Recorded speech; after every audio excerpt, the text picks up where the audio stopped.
Vamos a hablar del Salmo número 3, que es el salmo que nos corresponde en este momento.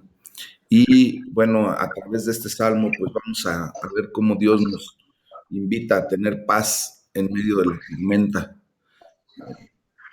Y en ese sentido, bueno, pues vamos a darle toda la gloria a Dios, la honra en este estudio. ¿Les parece bien? Fíjense que este es el primer capítulo con un título. Es un salmo de David cuando él estaba huyendo de su hijo Absalón. Y hay un hombre apellidado Boyce que señala que ya que los títulos para los salmos están en el texto canónico de la Biblia hebrea, pues estos se deben de tomar con absoluta seriedad del todo y en todo. Y los eventos que están registrados en el segundo libro de Samuel, desde los capítulos 15 hasta el 18, pues son lo que propiamente es el corazón que está registrado en este salmo. Y aquí pues se nos ofrece cómo es la tribulación de David y cómo la ayuda de Dios viene a través de esa tribulación. Y en la primera parte de este salmo, a través del versículo 1 y 2, se nos da justamente lo que hicieron aquellos que atribularon a la vida de David.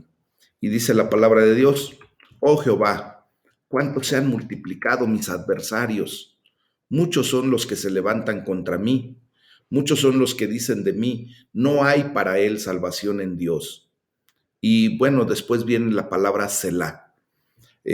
Recordemos que esa palabra Selah, pues justamente es un indicativo que se le da al músico o a los músicos de como que bajar el tono, hacer un poco más suave en ese momento la música, pues para poder comprender de alguna manera cómo estos salmos pues eran cantados, ¿verdad? Y así es como le da instrucciones propiamente al director de la orquesta, al director de los músicos, de qué manera debía ser tocada la música en ese momento, en un momento de quietud, una música suave, una música que nos permite reflexión, justamente es eso. Entonces, también la palabra Selah nos lleva a comprender ese estado de ánimo en donde reflexionamos, en donde ponemos todos nuestros sentidos para poder comprender lo que se nos está diciendo. Y bueno, al escribir este salmo, pues David estaba en grandes aprietos, mis amados. Y por eso dice: oh Jehová, cuánto se han multiplicado mis adversarios. Imagínense qué clase de aprietos tenía o estaba en ese momento David, que su propio hijo dirigió lo que parecía ser una exitosa rebelión en contra del rey, en contra de David, y muchos de sus amigos y asociados le dejaron y se unieron con aquellos que le atribulaban. Esto lo podemos leer correctamente en el segundo libro de Samuel, capítulo 15, versículo 13.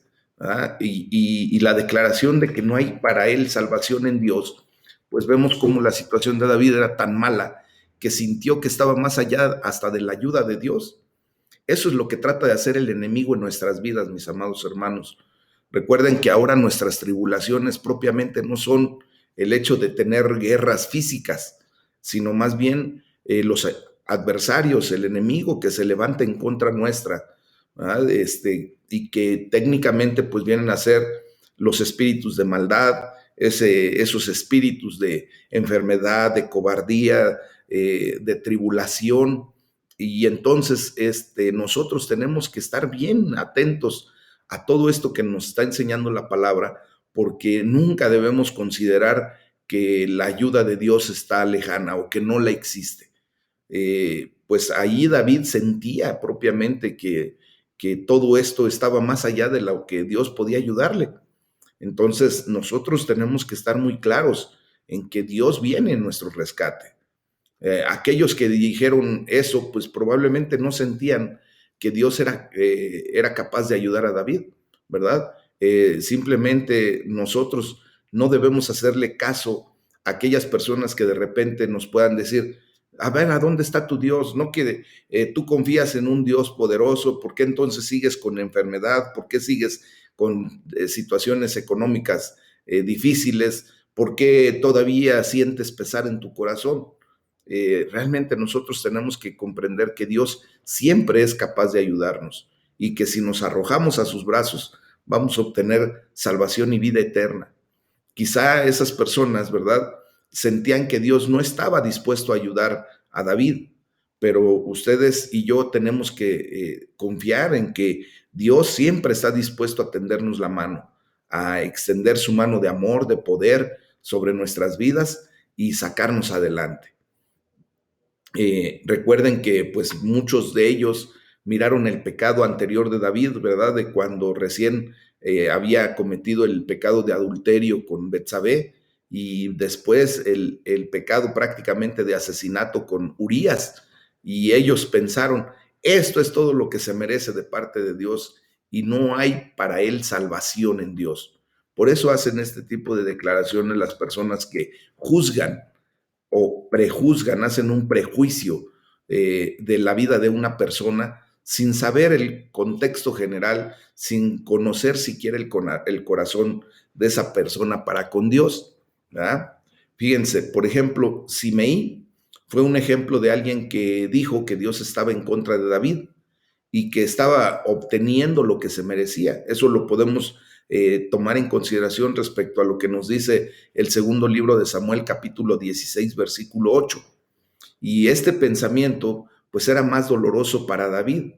Simplemente el pensar que Dios podía estar en contra de él y que no había salvación de Dios para su vida. Imagínense lo que sintió en ese momento David, ¿verdad?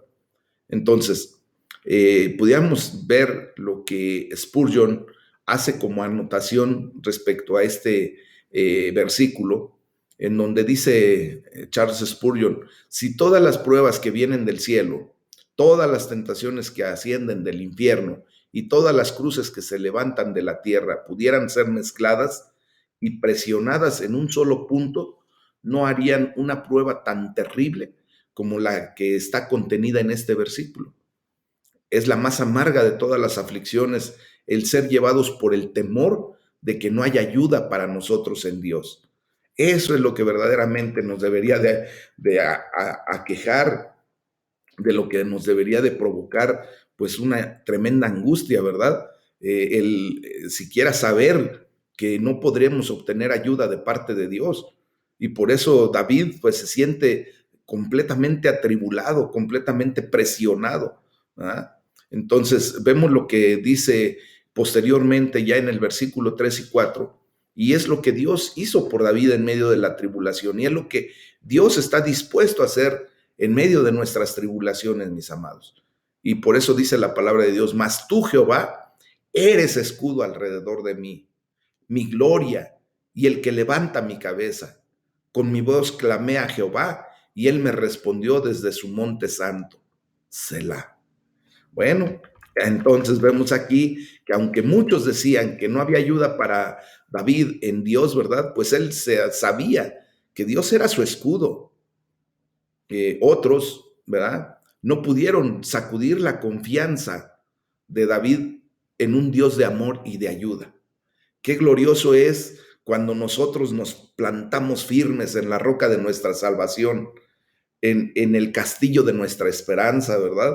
Cuando verdaderamente sabemos y declaramos que Dios es el, eh, eh, la roca fuerte, Él es nuestro escudo, nuestra fortaleza. Y entonces mucha gente va a querer sacudir nuestra confianza. El enemigo mismo constantemente a través de situaciones muy particulares trata de sacudirnos, ¿verdad? De hacernos reflexionar, entre comillas, acerca de la confianza que tenemos en ese Dios de amor y de ayuda. Y el enemigo quisiera derrotarnos a través de que nosotros perdiéramos la fe, que perdiéramos la confianza en la roca de nuestra salvación, mis amados. Ustedes y yo tenemos que comprender y declarar que Él es nuestra ayuda, Él es el que levanta nuestra cabeza, Él es el que simplemente se conforma como el escudo alrededor nuestro y Él es nuestra gloria a final de cuentas. Entonces, fíjense cómo aquí, bajo ataque por parte de un enemigo inteligente y despiadado, pues David en verdad necesitaba un escudo poderoso, mis amados. Y él sabía que Dios era su escudo. Esto no era una oración para que Dios cumpliera esto. Esta es una fuerte, muy fuerte declaración de lo que es. Por eso le dice, mas tú, Jehová, con esa seguridad, con esa entereza, mis amados, con esa fe y con esa confianza, le dice, eres escudo alrededor de mí. Esto es lo que nosotros tenemos que aprender a declarar. Ya no andar mendigando, ¿verdad? Sobre el favor de Dios. El Señor ya nos lo ha dado a través de nuestro Señor Jesucristo. Solamente es cuestión de hacerlo nuestro, de hacer ese reclamo con autoridad, ¿verdad? Porque el Señor nos ha dado esa autoridad. Y por eso David decía, mas tú, Jehová, pero así con esa certeza, eres escudo alrededor de mí, mi gloria y el que levanta mi cabeza. Por lo tanto, vemos aquí, pues, cómo Dios era más que la protección de David. Él también era aquel que ponía a David en un lugar de preeminencia, más alto, ¿verdad? Levantando su cabeza y mostrándole gloria. Por lo tanto, podemos ver que no hay nada glorioso o que hiciera que David levantara su cabeza en cualquier circunstancia, pero sí lo había en su Dios. O sea, Dios es el único que nos puede llevar a esa condición.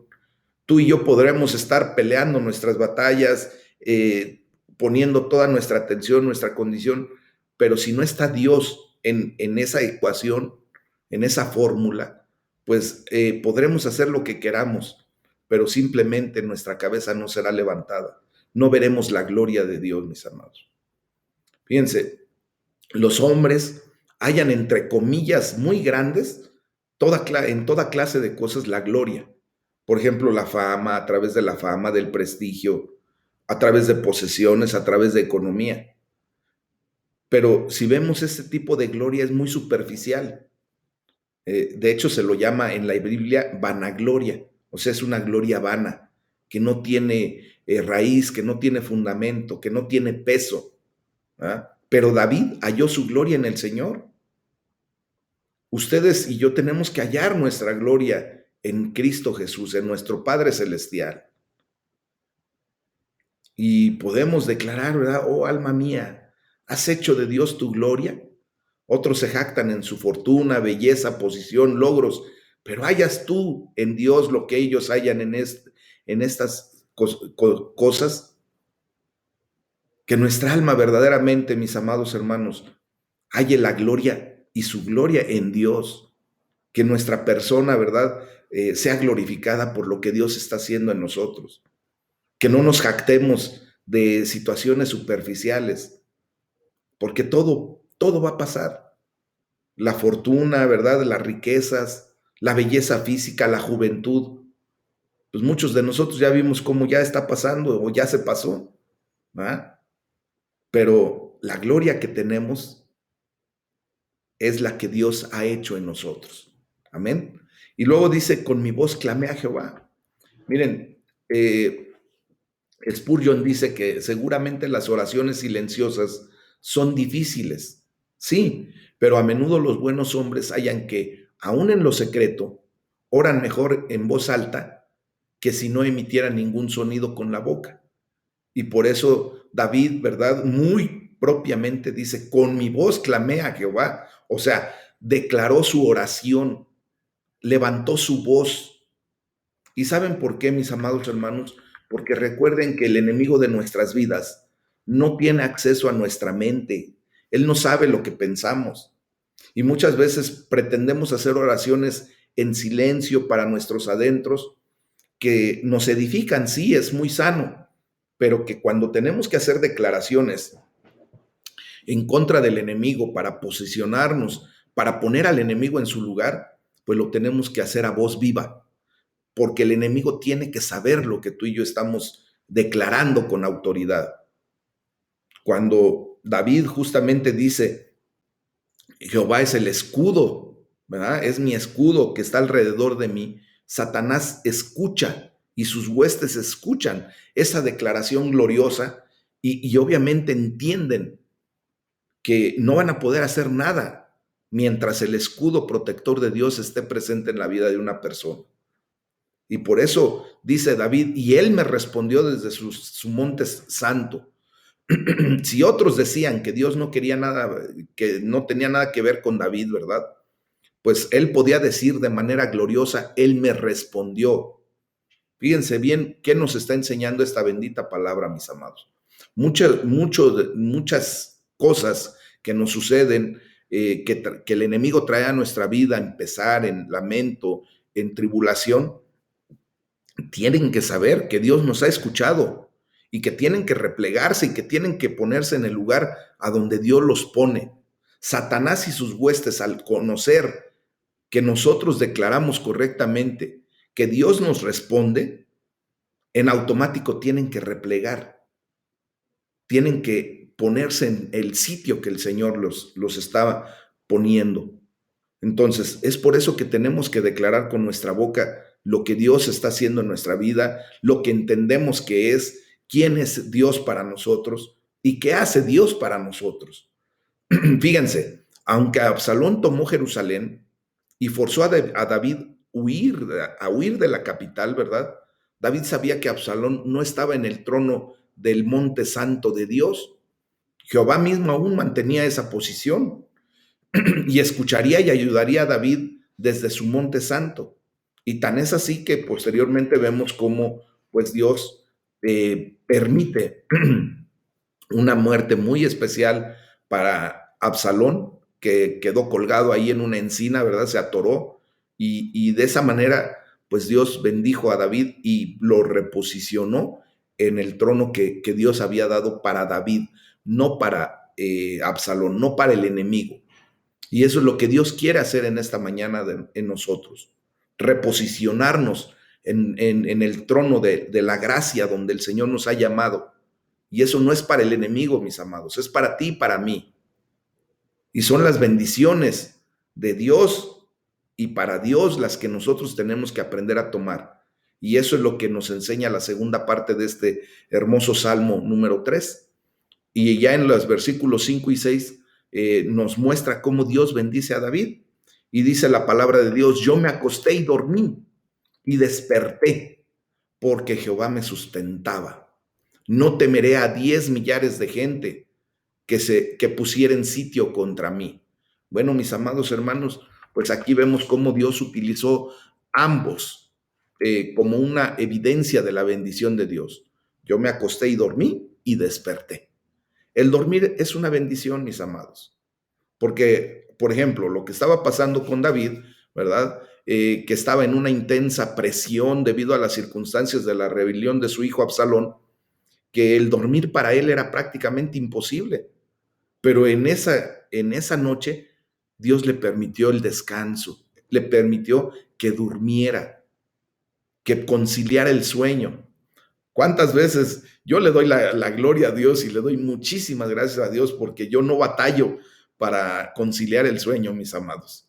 Dios me ha dado esa bendición y es una bendición. Yo he visto que mucha gente, desgraciadamente, batalla mucho para conciliar el sueño, ¿verdad? Entonces, David durmió en ese momento, concilió el sueño y el despertar, pues era la otra bendición, porque muchos se preguntaban si David iba a ser capaz de ver un nuevo día. Nosotros, ¿verdad? Pues sí, nos debemos preguntar si el día de mañana el Señor nos va a permitir despertar. Si nos permite despertar, pues gloria a Dios, estaremos todavía en este plano material, en este plano terrestre, para glorificar su nombre, para exaltar su nombre. Pero, y si no, pues ya estaremos en su presencia, ¿verdad? Pero el despertar a la vida, mis amados, pues siempre es una oportunidad de seguir exaltando aquí en la tierra, dando testimonio de ese Dios todopoderoso, ¿verdad? Entonces, para nosotros pues, debe ser una bendición el que Dios haya guardado nuestro sueño y que nos permita despertar a un nuevo día. Y en verdad debió haber sido pues una suave almohada, ¿verdad? La que pudiera hacer que se olvidara de su peligro, de esa tribulación que sentía, todo eso que tenía en aquel momento, un ejército desleal que le estaba persiguiendo, y cuando él simplemente hace esa declaración de que Dios es su escudo, su fortaleza, se hagan de cuenta que se acostó en una almohada riquísima, ¿verdad? Y estuvo en uno de esos colchones bien, bien ricos. Y él se durmió tranquilamente porque descansó en Dios. ¿A qué nos quiere llevar el Señor en esta mañana? Pues a aprender a descansar en Él. Si tú y yo declaramos lo que es verdaderamente Dios y estamos conscientes de lo que es Dios para nuestra vida, que Él es nuestro escudo, nuestro amparo, nuestra fortaleza, el alto refugio para nuestra vida, nuestro castillo de esperanza, nuestra roca fuerte, y verdaderamente volcamos toda nuestra ansiedad y toda nuestra condición allí en esas declaraciones poderosísimas, pues es como si nos permitiera tener de esos colchones que anuncian constantemente, ¿verdad? Que podemos dormir plácidamente, mis amados. De verdad, aprendamos a hacer eso, aprendamos a que Dios es el que nos sostiene con la diestra de su poder. Dios nos sostiene mientras dormimos. Eh, nosotros debemos pensar en algo muy, muy especial. Cuando estamos dormidos, ¿verdad? Técnicamente inconscientes, como si estuviéramos como muertos para el mundo, ¿verdad? Porque como que nos desconectamos, pero aún respiramos, pero aún nuestro corazón late, nuestros órganos siguen operando. ¿Verdad? A Él, a Dios, pues Él está cuidando de nuestros sueños, de nuestro dormir. El mismo Dios que nos sostiene mientras nosotros dormimos, pues Él nos sostendrá en nuestras dificultades. Espero me haya dado a entender bien con esto de que Dios nos sostiene mientras dormimos, porque Él vela nuestro sueño. Él está atento a nuestro entorno y cuida de nosotros, mis amados. Amén. Dice la palabra de Dios que no temeré a 10 millares de gente.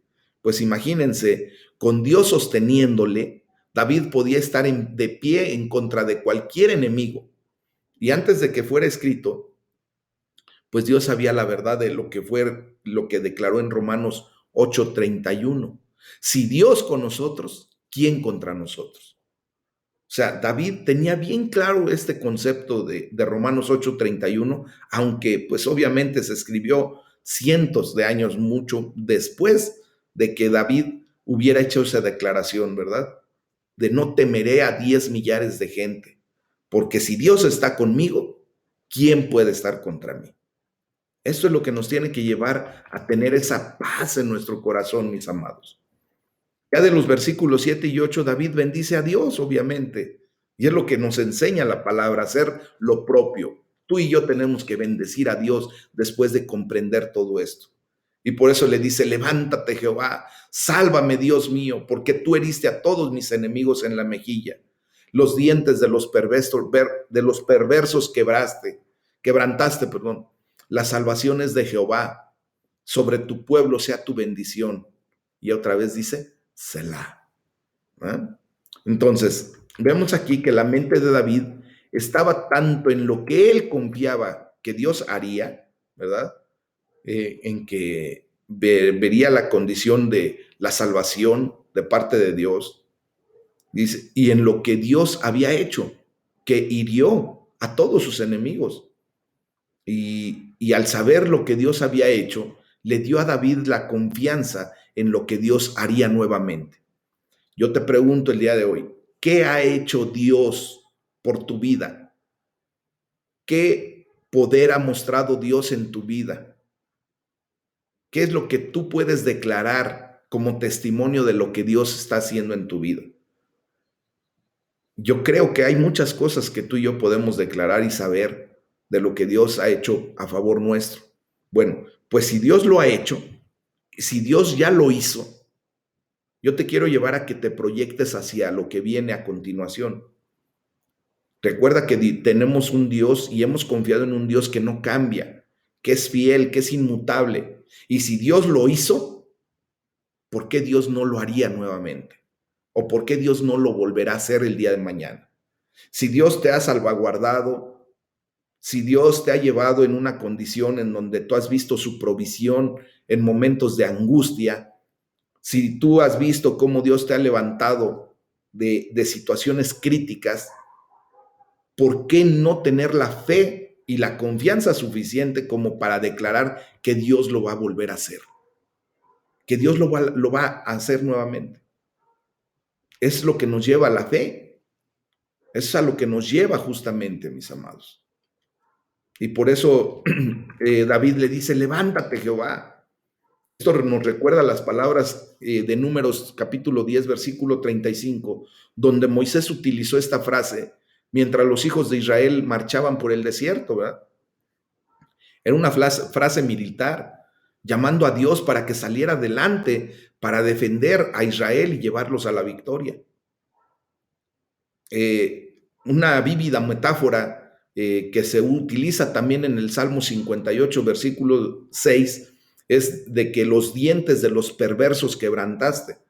Pues había total, aquí habla del total dominio y la derrota del enemigo que Dios provocó en su momento de aflicción. David buscó protección en este salmo, pero más que protección, él buscó victoria, mis amados, porque no era suficiente para David el sobrevivir la amenaza del reino. Él debía ser victorioso sobre la amenaza y lo haría con la bendición de Dios. O sea que Dios nos quiere llevar, mis amados hermanos, no solamente a sentir su protección, porque la tenemos, porque Él es el escudo de nuestra vida, sino que también Él quiere llevarnos a reclamar la victoria con autoridad. ¿Ah? Esa es la realidad, mis amados, porque Dios nos ha dado la victoria. Esa es la bendición de Dios para nosotros. Él nos ha dado la victoria sobre la amenaza que podamos estar viviendo en este momento, sobre la condición que podamos estar viviendo. Y por eso, ciertamente, y con autoridad y con una posición muy clara, David entendió que la salvación y lo declara con poder, con justicia, con autoridad, y dice, la salvación es de Jehová. Entonces, nosotros podemos ver que esto lo hace de una manera en donde reconoce que es lo propio de Dios, traer salvación para sus hijos. No es la propiedad de ninguna secta o nación, sino es la propiedad de Dios la salvación. Por lo tanto, para ser salvo, nosotros debemos de tratar con ese Jehová, con ese Dios poderoso mismamente. No podemos tratar con el vecino o con un ídolo o con una imagen como para decir, es que viene mi salvación de parte de un santo o de una imagen o de un ídolo. No, mis amados. Nuestra salvación ni siquiera viene de nuestro presidente. Nuestra salvación no viene de nuestros gobernantes. Nuestra salvación, es más, no viene de nuestros líderes, no viene de parte del pastor. Nuestra salvación viene de Dios mismo. Y por eso tenemos que declarar con autoridad, la salvación es de Jehová y esa me pertenece porque Dios habló a mi vida y Él me la ha dado. Y por último, en este capítulo dice, sobre tu pueblo sea tu bendición. Mis amados, esto muestra el corazón de David en un tiempo de calamidad personal, pero él no estaba solamente preocupado por la mano de Dios sobre él mismo, sino sobre todo el pueblo de Dios. Él no oró por preservación y victoria en la prueba contra Absalón, solamente para su propio bien, no. Él oró para que la nación, el pueblo de Dios, tuviera lo mejor, viniera justamente a la posición a la que Dios había llamado a este pueblo, mis amados. Y ese es el capítulo número 3 o el salmo número 3, en donde el Señor nos ha ofrecido paz en medio de la tormenta. Y ahora vamos a atender el salmo número 4, en donde pues se nos enseña la condición de clamar hacia Dios y de esta manera obtener bendición para los hombres, ¿verdad? En este salmo pues tiene como título al músico principal. con instrumentos de cuerda. Es un salmo nuevamente de David.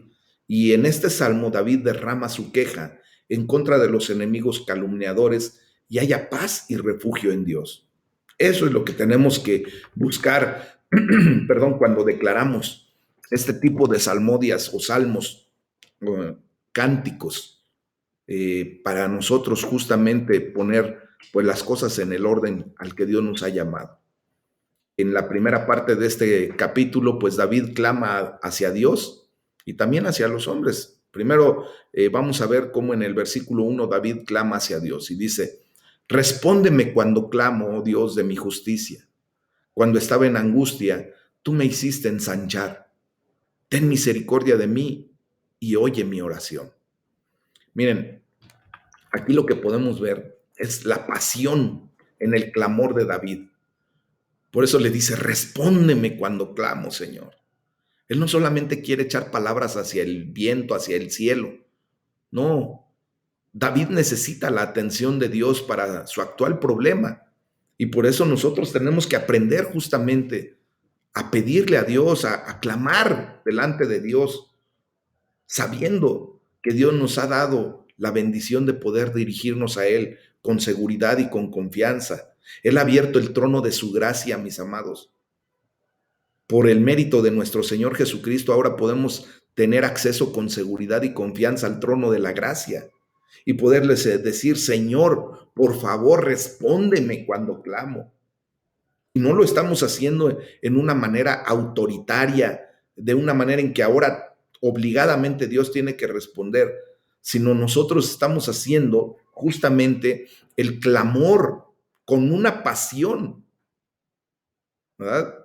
Llamando la atención de Dios por la condición que podamos estar pasando. Muchas veces, como les digo, queremos orar y ya lo hemos enseñado muchas ocasiones en los viernes de, ¿cómo se llama? De cuando tenemos nuestra velada de oración. Hemos enseñado que no tenemos por qué seguir haciendo oraciones de mendicidad. Dios nos ha dado autoridad, mis amados. Y por eso nosotros tenemos que aprender a declarar con poder, con autoridad, sobre las cosas que necesitamos que Dios haga por nosotros.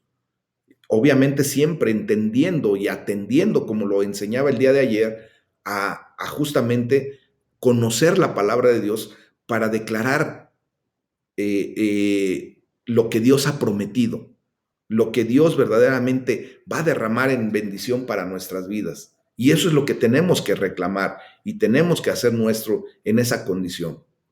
A menudo, mis amados, el poder en la oración queda falto debido a que hay poca pasión en la oración. No es que vamos a persuadir a Dios por demostraciones emocionales, ¿verdad? Como lo he dicho, por mostrarnos muy espiritualoides.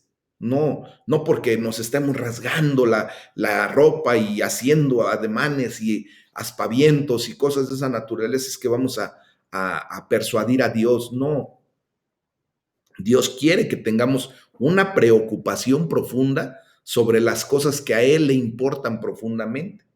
O sea, que tengamos pasión por lo que Él está diciendo. El profeta Isaías habló con tristeza sobre la falta de esto en Israel.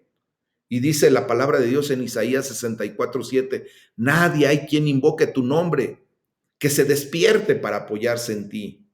Y este es un buen ejemplo de David, mis amados, despertándose a sí mismo para sujetarse a Dios, despertándose a una pasión en la oración.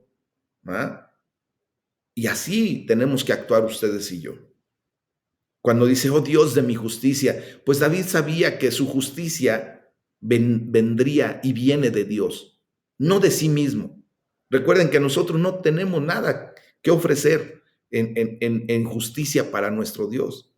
Somos justos porque nuestro Señor Jesucristo pues nos hace justos delante de Dios por la fe que ejercemos en Él, pero no porque nosotros podamos tener rasgos de justicia. Y por eso David clama hacia el Dios que lo hace justo.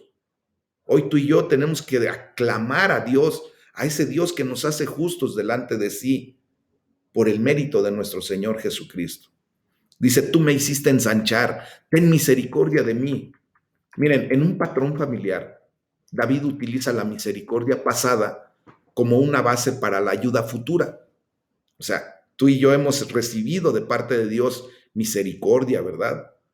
Pues eso lo tenemos que tener como una base para ver lo que Dios va a hacer a continuación. Dios, por ejemplo, aquí le pudo estar diciendo David, Dios, no sé, sé que no me has bendecido hasta aquí para abandonarme. Así que ten nuevamente misericordia de mí. O sea, cuando le dice, tú me hiciste ensanchar, le está diciendo, Dios, tú has provocado que yo crezca en ti, que yo me desarrolle, que yo sea maduro en tu conocimiento, en tu amor, en tu verdad. Y yo creo que no lo hiciste solamente para abandonarme en este momento. Y por eso te pido que vuelvas a tener misericordia de mí. Porque por algo provocaste que yo saliera de la basura de donde estaba. ¿Saben? No sé si ustedes han hecho una reflexión del para qué Dios nos sacó, a ti y a mí, de ese mundo de tinieblas, en donde tristemente estábamos muertos en nuestros delitos y pecados. Bueno, pues Él nos ha sacado de allí para seguir teniendo misericordia de nosotros y levantarnos con autoridad, no para seguirnos revolcando allí, no para que de momento Él nos abandonara y nos dejara otra vez a nuestra suerte, no. Él nos llamó y nos sacó de ese mundo de las tinieblas y nos ha traído a su reino de luz admirable para glorificar su nombre, para seguir teniendo misericordia de nosotros y para seguir proyectándonos hacia el futuro, hacia la vida eterna. Dice Spurgeon en este sentido, esta es otra ocasión del hábito común de David de rogar a Dios en base a las misericordias pasadas para un favor actual y para la bendición futura. Entonces, nosotros tenemos que tener un hábito ya de rogar a Dios, ¿verdad? En base a lo que hemos vivido, en base a donde Dios nos ha sacado, en base a las misericordias que Dios ha presentado para nuestra vida.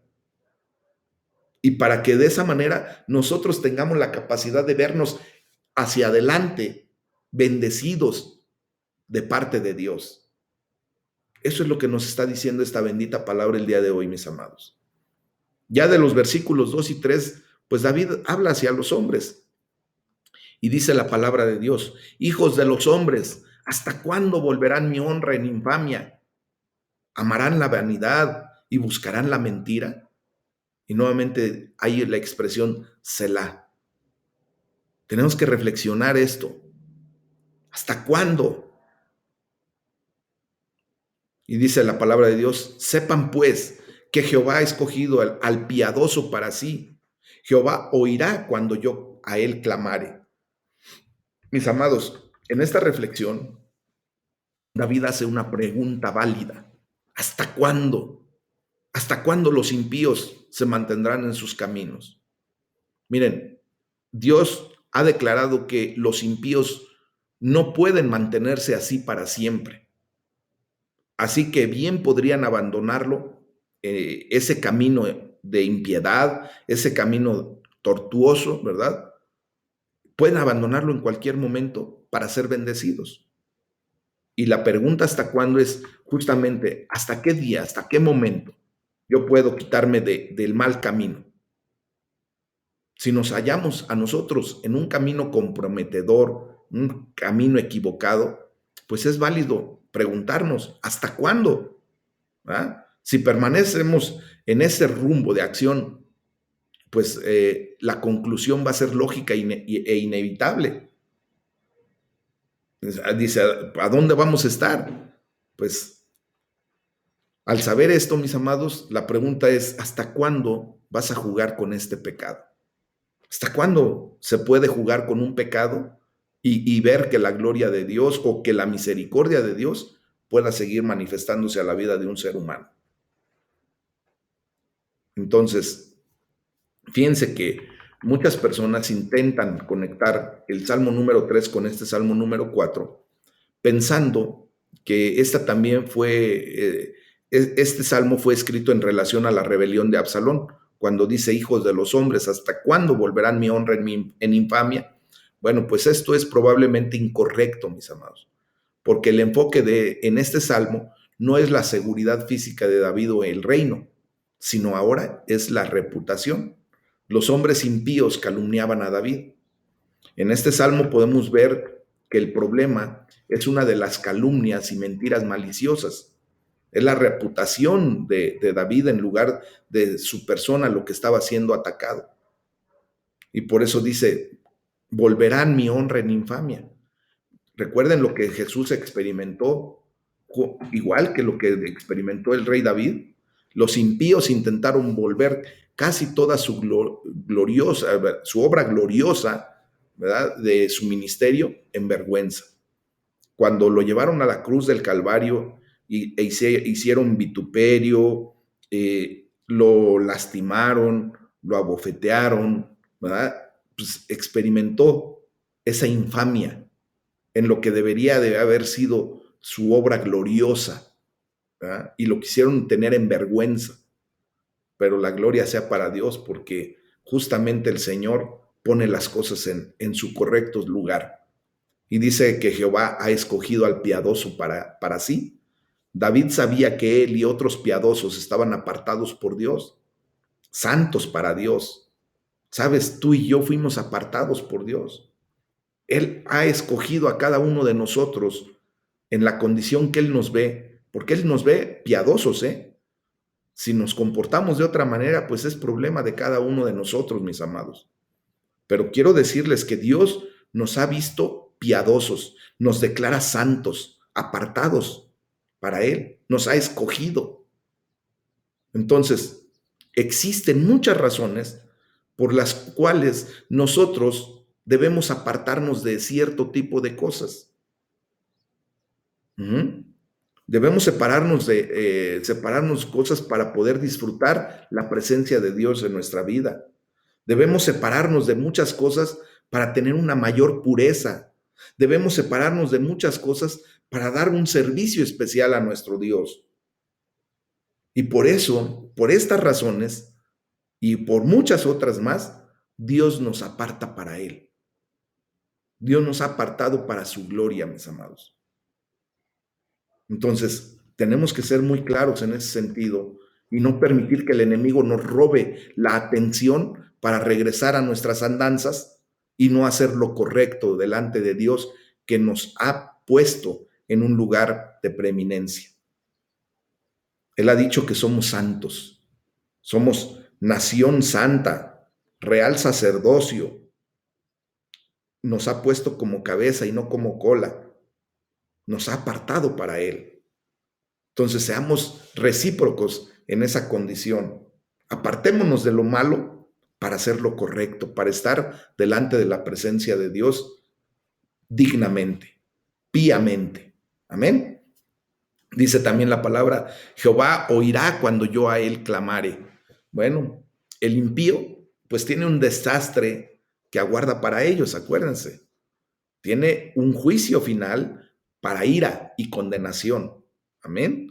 Bueno, pero el piadoso, ustedes y yo, tenemos una gran recompensa en Dios. Y es el por qué David sabe que Jehová oirá cuando él clame a su presencia. Entonces, cada uno de nosotros, como hijos de Dios, como cristianos, debemos tener la misma seguridad. Debemos estar confiados de que Dios escuchará nuestras oraciones y las escucha. Entonces, cuando la oración parece no tener efecto, pues vale el esfuerzo realizar un inventario espiritual para ver si hay una razón para que la oración se encuentre sin contestar, o más bien sea contestada de una manera no como nosotros quisiéramos. Y entonces tenemos que ver qué es lo que está sucediendo en nuestra vida. ¿Por qué Dios está actuando de la manera en que está actuando? Si Dios ha contestado un no a una oración que hagamos, pues hay que ver si ese no es porque estamos en pecado, estamos distantes de Dios, o Dios simplemente quiere traer a nuestra vida algo mejor. Pero saber, tener la certeza y la seguridad de que Dios está contestando nuestras oraciones. La Biblia nos dice de muchas razones del por qué una oración podría ser contestada no a favor nuestro o de una manera en que pudiéramos considerar que no fue contestada. Por ejemplo, Juan 15:7 nos enseña que si no permanecemos en Cristo Jesús, ¿verdad? Pues no podemos seguir adelante. Dice, apartados de mí nada podrán hacer. Y esa es una respuesta a una oración que quisiéramos que Dios siguiera fluyendo en bendición para nuestra vida.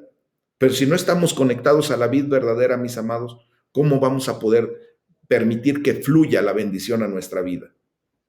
También se nos habla en Mateo 17, versículos 20 y 21 acerca de la incredulidad. Y por eso Dios no contesta las oraciones. Mateo 17, 21 nos muestra acerca de los fracasos que tenemos en los ayunos que ofrecemos. Cuando no hacemos un ayuno o no ofrecemos un ayuno correctamente y pensamos que el ayuno es para que adelgacemos. No, de esa manera Dios no nos va a contestar.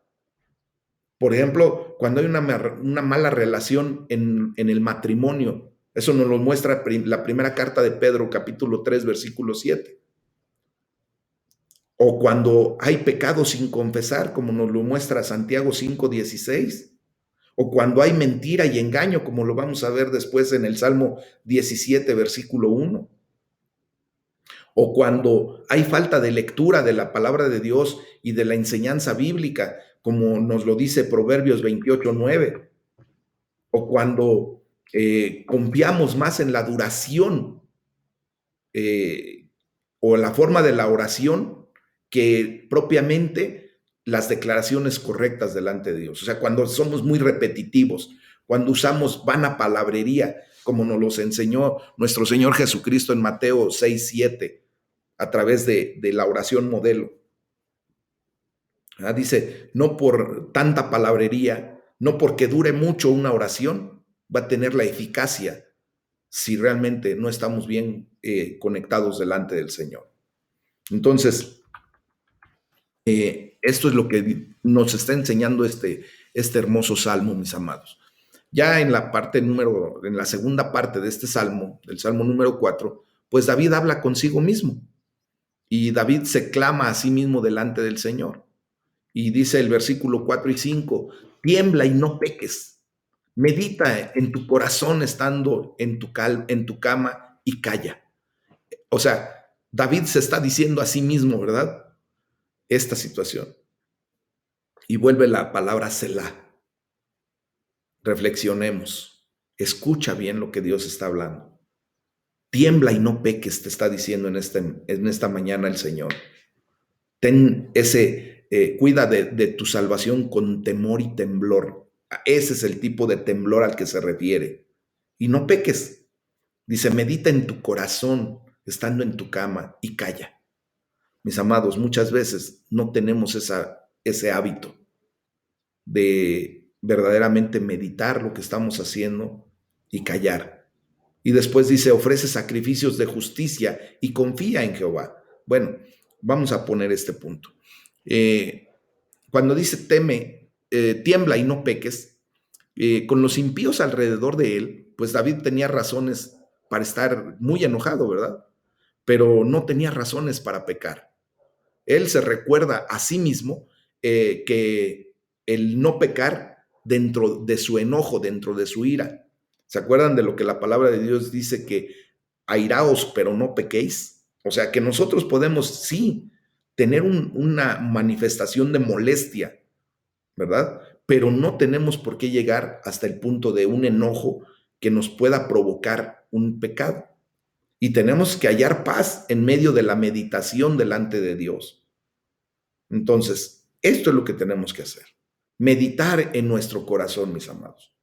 David habla de la meditación en el contexto de la práctica cristiana, no de la práctica oriental de la meditación, de ponernos en la posición de loto y poner nuestros deditos así y estar aún. Eso no es lo que David estaba diciendo.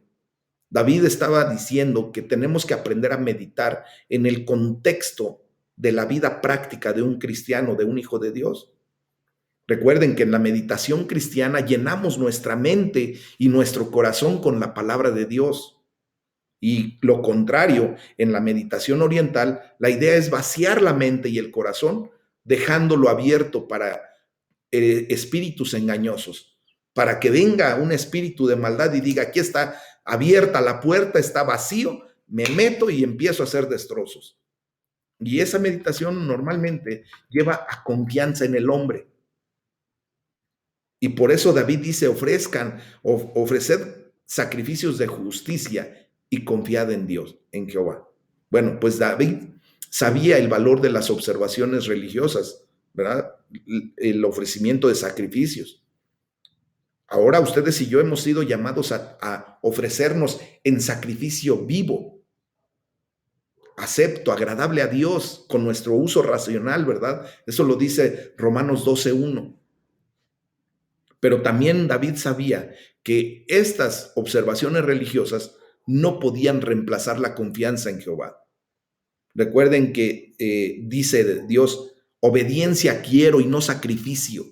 Llega el momento en que mucha gente, al volverse religiosos, desgraciadamente, pues se van a extremos en donde pierden la confianza en Dios y solamente tienen la confianza en el sacrificio que hicieron. Entonces, entendamos que cuando las observaciones religiosas están acopladas con una verdadera confianza en Dios, pues nos acercamos a Dios y experimentamos la bendición, los beneficios de ese acercamiento, de ese allegarnos al trono de la gracia, mis amados. Sí me estoy dando a entender. En ese punto tenemos que ver que sí, los sacrificios son correctos siempre y cuando no depositemos nuestra fe o nuestra confianza en el sacrificio, sino más bien en Dios, que recibe ese sacrificio, viendo que nosotros correctamente estamos delante de Él, rendidos, humillados, en un sacrificio vivo, acepto y agradable a Dios, que es nuestro culto racional. Amén. Entonces, ya del versículo 6 al 8, pues David recibe bendición de Dios. Y dice la palabra, muchos son los que dicen, ¿quién nos mostrará el bien? Alza sobre nosotros, oh Jehová, la luz de tu rostro. Tú diste alegría a mi corazón, mayor que la de ellos cuando abundaban su grano y su mosto. En paz me acostaré y asimismo dormiré, porque solo tú, Jehová, me haces vivir confiado. Fíjense nada más qué delicia el poder entender esto, mis amados. ¿Quién nos mostrará el bien? Bueno, la voz del impío, del cínico, resuena en el oído de David, ¿verdad? En ese momento. Después de ser decepcionado continuamente por el hombre, uno comienza a dudar muchas veces si Dios nos podrá mostrar el bien. Entonces, por eso le dice, alza sobre nosotros, oh Jehová, la luz de tu rostro. A pesar de lo que los cínicos puedan decir o de lo que pensemos, ¿verdad? Pues David confía en que Jehová le mostrará el bien.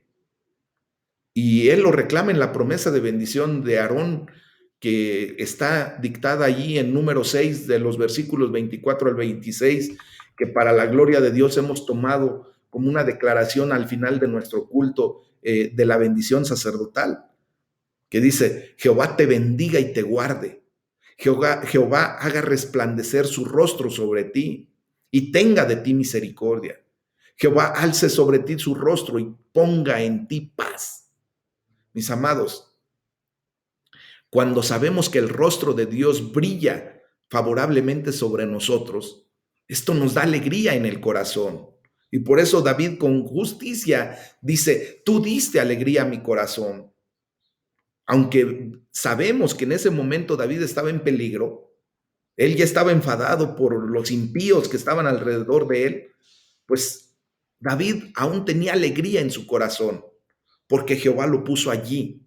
Esto nos lleva a entender justamente lo que hemos hablado infinidad de veces, que no importa lo que tú y yo podamos estar pasando, si el rostro de Dios está brillando sobre nosotros, si el rostro de Dios está resplandeciendo delante de nosotros, sobre nosotros, Él está poniendo paz. Él está desbordando en misericordia para nuestras vidas. Y por eso tenemos y debemos tener alegría en nuestro corazón, aun cuando podamos estar en peligro, aun cuando estén sucediendo cosas que no quisiéramos. Debemos confiar que es porque Dios nos puso allí, que de la mano de Dios viene todo, que es porque Dios así lo quiso y que va a traer bendición a nuestra vida a final de cuentas y nos está dando una buena lección. ¿Y qué quiere decir eso? Sí, ya se lo saben de memoria. Emuná, la fe auténtica. Dice, mayor que la de ellos cuando abundaba su grano y su mosto. Mis amados, los impíos pueden estar alegres cuando el dinero entra, cuando tienen economía, cuando todo es próspero. Pero David puede estar alegre aún en tiempos de peligro, aún en tiempos de escasez, de necesidad, porque Jehová le dio alegría a su corazón. Esto nos tiene que quedar a nosotros de una manera firme, clara. Tú y yo podemos ver que mucha gente que no conoce de la palabra de Dios pudieran estar alegres en el momento en que tienen riquezas, a lo mejor malavidas o no lo sé, que hay mucha prosperidad y se ven alegres en esa condición. Pero ustedes y yo debemos estar y podemos estar alegres aún en tiempos de peligro, de dificultad, de escasez, de necesidad, de penuria, de enfermedad, porque Dios da alegría a nuestro corazón, hace resplandecer su rostro y trae paz a nuestra vida.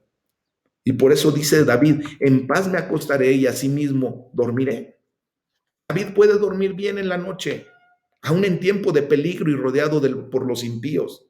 Él duerme bien porque su seguridad es de parte de Dios, de Jehová de los ejércitos.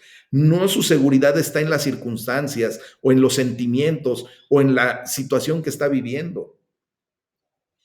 En este momento nos podemos imaginar a un hombre que se acuesta para dormir, atormentado por todo lo que sus enemigos o amigos pretendidos dicen de él. David podía ser ese hombre, pero él confía en Jehová. Tú puedes ser ese hombre, pero por favor, en el nombre de Jesús te ruego que confíes en Dios.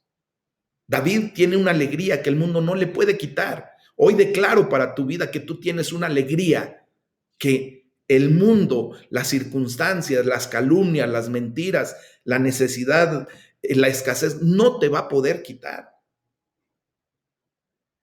En el nombre de Jesús recibe esto con amor.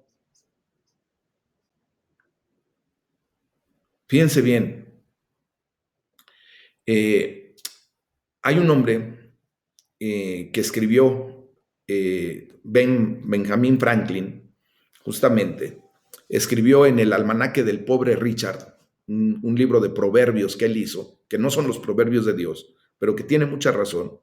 Tenía algún buen consejo y se los quiero comentar. Dice, ya que no puedo gobernar mi propia lengua, la cual está entre mis propios dientes, ¿cómo espero gobernar la lengua de los demás? Entonces ustedes y yo no vamos a poder gobernar lo que otros digan, pero lo que Dios sí nos da en bendición es que Él está con nosotros, que Él es el que se levanta y hace resplandecer su rostro sobre nuestras vidas. ¿Qué nos interesa lo que digan los demás? Y entonces, entendiendo todo esto, mis amados, podemos declarar lo que mismo David decía, porque solo tú, Jehová, me haces vivir confiado. Miren, mis amados, hay un hombre que se apellida Morgan que señala que aquí la idea no es que solamente Jehová y nadie más, pero la idea es que David está confiado cuando está solo con Dios. Esa es la realidad. Nuestra confianza es cuando ustedes y yo nos arrojamos a los brazos de papá. El pensar en la palabra solo es en soledad, como si estuviéramos recluidos, guardados, ¿no? Y la palabra se refiere a aquel que se va a dormir. Este es un concepto glorioso de dormir. Jehová toma el alma que confía hacia un lugar de seguridad al llevársela de todas las cosas que le dan problemas o le acosan. El hijo probado y cansado de su amor es arropado en su paz. Así es como lo tenemos que entender. Y por eso Dios trae paz a nuestra vida. Aun cuando estemos pasando por situaciones críticas, el Señor nos da la oportunidad de dormir en paz, de descansar, de poder vivir la bendición que Dios quiere traer a nuestra vida en ese momento de reposo. Uh-huh. El día de mañana, con esto terminamos el capítulo número 4. El día de mañana les voy a pedir que lean el capítulo 5 y 6. Vamos a ver cómo se genera una oración matutina acercándonos a Dios en la mañana a través del Salmo número 5. Pero eso será el día de mañana. Vamos a darle fin a esto el día de hoy.